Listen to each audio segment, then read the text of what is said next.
After more than a 130-day delay, Pennsylvania finally has a state budget, and we've got the details. This and more in the Week in Focus for the Pennsylvania Capital Star. First up, Governor Josh Shapiro signed a $50.1 billion spending plan Wednesday, ending nearly 5 months of gridlock since the June 30th deadline. The Commonwealth was the last remaining state without some form of budget in place. Before signing the spending plan, Governor Shapiro praised House and Senate leaders for working through the summer and the fall to reach a deal, and for rejecting Republican calls to cut healthcare and other key programs. Shapiro stressed that the spending plan is balanced, reduces taxes, and preserves the state's roughly $7 billion rainy day fund. Republican Senate President pro tempore Kim Ward said the budget took longer than expected and calls the plan a product of divided government, noting Republicans compromised by spending more than their earlier $47.6 billion proposal. Next up, the budget boosts funding for Pennsylvania's most underfunded schools and reins in costs for cyber charter programs.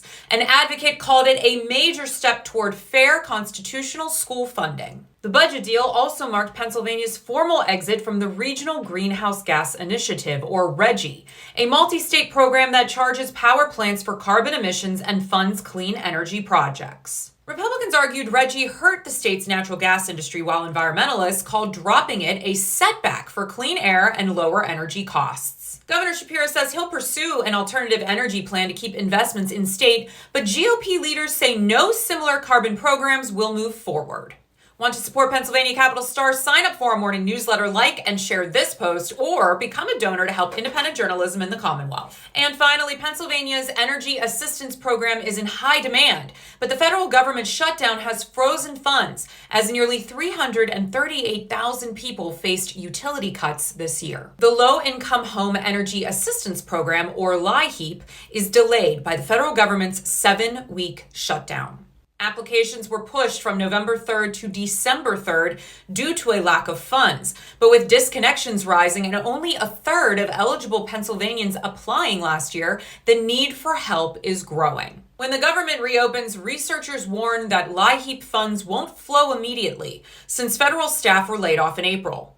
Many households already rely on nonprofits, faith groups, and family networks to keep the heat on. We are going to have a lot of families who are forgoing food, medicine, medical care, childcare, and other basic needs in order to keep energy on in their home. It is really important that we all work together to solve this crisis, said Elizabeth Marks, the executive director of the Pennsylvania Utility Law Project and chair of the LIHEAP Advisory Committee.